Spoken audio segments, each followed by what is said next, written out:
Hanli was awakened from his deep slumber by a faint cry that seemed to echo from the sky. Upon opening his eyes, he found a huge face pressed against his own. Startled, he recoiled, only to realize that the face belonged to Zhang Tai, another boy. Zhang Tai handed 2 steaming buns to Hanli, urging him to eat before going to see Mo Leuna after dinner. Grateful, Hanli couldn't help but address Zhang Tai as brother. The mature boy smiled sincerely, offering assistance whenever Hanli needed. Curious about the origin of the food, Hanli discovered that Zhang Tai had obtained it from a large kitchen near the valley. They seized the moment to share a meal, and Hanli, who was famished, devoured the buns in no time. As evening fell, Hanli suggested visiting Mr. Mo, and Zhang Tai agreed to accompany him to Dr. Mo's room. However, upon arrival, they found the doctor immersed in his books, seemingly oblivious to the presence of the 2 boys. After a while of waiting, Dr. Mo finally turned his attention to them, announcing that they would be his disciples and he would teach them the art of collecting and refining medicines, along with some medical skills. However, he made it clear that he wouldn't teach martial arts. Dr. Mo also mentioned a set of formulas for self-cultivation, emphasizing the importance of mastering them within 6 months. Hanli and Zhang Tai agreed to Dr. Mo's conditions and were instructed to return the next morning. Relieved, Hanli left the room eager to begin his journey as a disciple of the 7 profound sects. In the following days, Dr. Mo instructed the boys in medical knowledge in the morning and sent them to a bookstore in the afternoon to learn literacy and basic martial arts with other boys. After a month, they began learning an anonymous set of mantras, with Dr. Mo emphasizing the confidentiality of the formula and severe consequences if leaked. During this period, Hanli learned more about the 7 profound sects and Dr. Mo through conversations with others.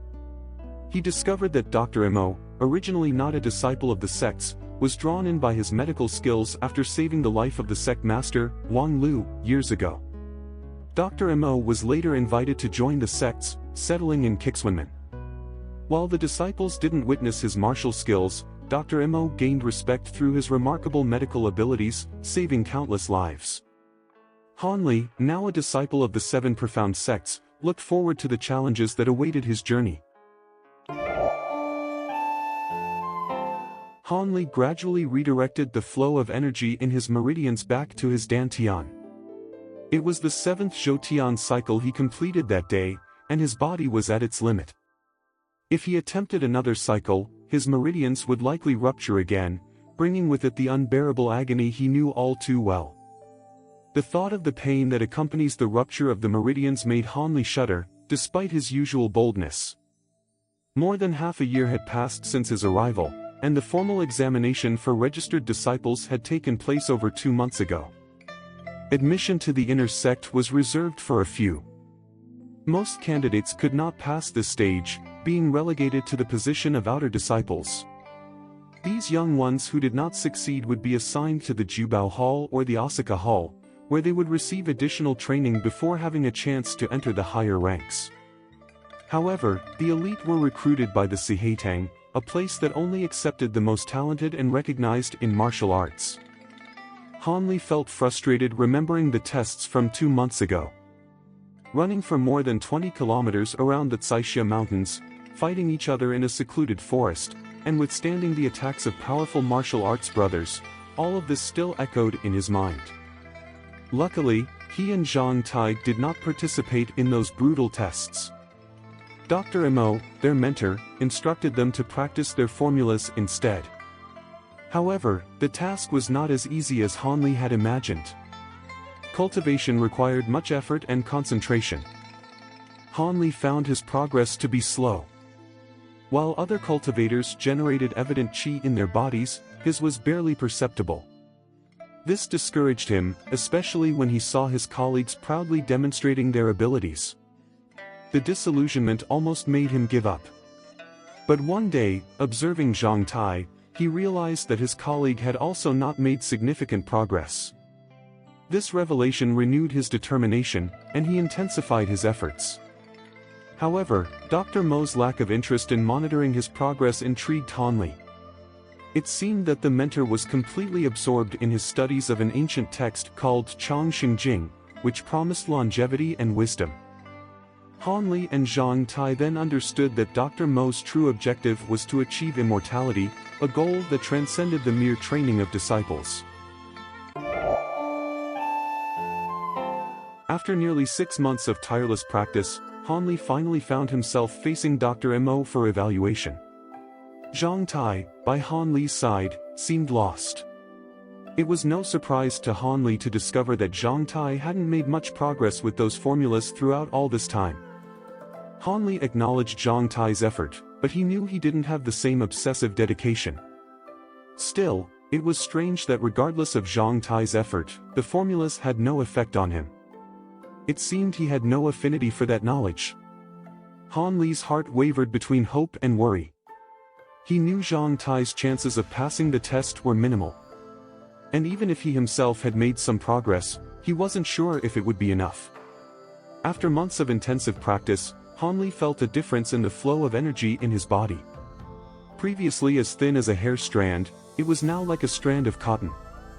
However, he wasn't sure if this would be enough to impress Dr. Mo. "Be ready. Show me your results," ordered Dr. Mo, his expression serious as he observed the two men before him. Han Li agreed, feeling bitter about the situation. Dr. Mo examined Zhang Tai first, holding his pulse and placing his hand on his dantian. After a moment, he withdrew his hands, looking with a neutral expression. Zhang Tai, embarrassed, lowered his head, aware that he probably hadn't passed the test. "It's your turn," Dr. Mo said, turning to Han Li. As usual, Dr. Mo examined Han Li, gripping his pulse. Han Li felt the doctor's hand, rough and calloused, touching his skin. A tingling sensation ran through his body as the energy began to flow, relieving the discomfort on his skin. Dr. Mo was surprised by the energy he detected in Han Li's body. He asked him to perform the formula again, watching closely. After a thorough examination, Dr. Mo couldn't contain his excitement. He held Han Li's shoulders, his eyes shining with intense light. "You're exceptional. This is exactly what I've been looking for," exclaimed Dr. Mo, radiant with enthusiasm. Han Li was stunned by the doctor's reaction, feeling somewhat uncomfortable under his intense gaze. "I will work hard in the future, as I always have. Today, you become my direct disciple," said Dr. Mo, encouraging Han Li with a pat on the shoulder. Dr. Mo's expression returned to normal, as if his previous eccentricity had never happened. But Han Li could perceive the contained excitement in his gaze as he looked at him. As for Zhang Tai, Dr. Mo expressed his disappointment with his limited abilities. However, he suggested another method that might be more suitable for him. "Would you like to learn from me?" Dr. Mo asked, his expression suddenly changing. Zhang Tai immediately agreed, relieved to be given a second chance. "Great! Tomorrow we'll start with the new method," announced Dr. Mo, visibly pleased. Han Li and Zhang Tai exchanged glances, feeling a mix of relief and gratitude for passing today's test. It seemed like their journeys were just beginning. Han Li smiled as he reminisced about the past few months spent alongside Zhang Tai. Their friendship had naturally blossomed, making them close companions. After a long meditation session in the stone chamber, Han Li felt his limbs numb and his blood flow obstructed. Massaging them, he rose and exited the chamber, regarding it with amusement. That silent cultivation chamber was a privilege reserved only for the highest echelons of the Seven Mysteries sect. Han Li felt honored to be able to use it, especially considering the benefits bestowed upon him by Dr. Mo. Since becoming his apprentice, Han Li had received exceptional treatment, with Dr. Mo providing valuable herbs and medicinal baths to accelerate his cultivation progress. These attentions had resulted in a significant increase in the speed of his cultivation, allowing him to master a new technique. However, Dr. Mo's attention and concern sometimes troubled Han Li, leading him to question the nature of their relationship.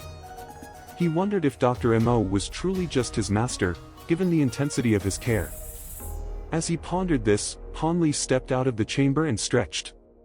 Since they became official disciples, he and Zhang Tai had moved into their own house. Han Li knew Zhang Tai was at the Crimson Water Peak waterfall, practicing a special martial technique called the Armored Elephant Path. This martial art, passed down by Dr. Mo to Zhang Tai, was extremely unique and obscure. While progression in normal martial arts typically followed a predictable pattern, the armored elephant path was different. Divided into 9 layers, each more difficult than the last, many gave up due to the unbearable pain they experienced as they advanced. However, the promised benefits were tempting, with practitioners achieving superhuman strength and unparalleled resilience. Although Dr. Mo had warned Zhang Tai about the challenges ahead, he accepted the challenge without hesitation. His determination quickly propelled him to the peak of the first layer, with the second soon to follow. Under Dr. Mo's guidance, Zhang Tai cultivated near the waterfall, where the force of the turbulent waters strengthened his progress. Han Li admired Zhang Tai's determination, even in the face of daunting challenges ahead. As he watched his friend train at the waterfall, he knew that together, they would face whatever obstacles the future brought. Slowly followed the path to Godhand Valley out of habit. His steps automatically guided him towards Crimson Water Peak, without any immediate purpose in mind. He planned to visit Zhang Tai, who was training on Crimson Water Peak, as part of his usual routine. He knew Zhang Tai would be there, enduring the torture of armored elephant path training. It was a brutal practice that required endurance of pain, something not everyone could withstand. Han Li, as he followed his path and distracted himself by kicking fallen leaves and branches, reflected on the harshness of the training Zhang Tai was undergoing. Observing the bare trees around him, Han Li noticed signs of late autumn approaching. The ground covered with dry leaves provided a comforting sensation under his feet. However, his thoughts were interrupted by the sounds of training coming from a nearby peak. Turning his gaze to the source of the noise, Han Li identified disciples from the 100 Forge Division, dedicated to weapon training. He felt a twinge of envy watching them practice, knowing that his own activities were strictly limited by Dr. Mo, who instructed him to focus exclusively on oracle chanting. This restriction left Han Li frustrated, especially when he saw the progress of other disciples. He questioned the usefulness of his own training, which had yet to show tangible results. While pondering his situation, a sudden sharp pain in his right foot took him by surprise, causing him to stop abruptly. Bending over with a pained expression, Han Li investigated the cause of the injury, discovering an object hidden among the leaves.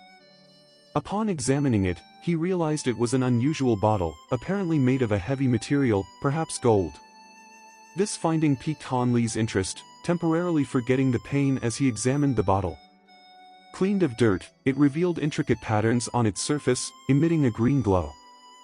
Trying to open the lid, Han Li encountered resistance, but his curiosity did not wane. Deciding to investigate further later, Han Li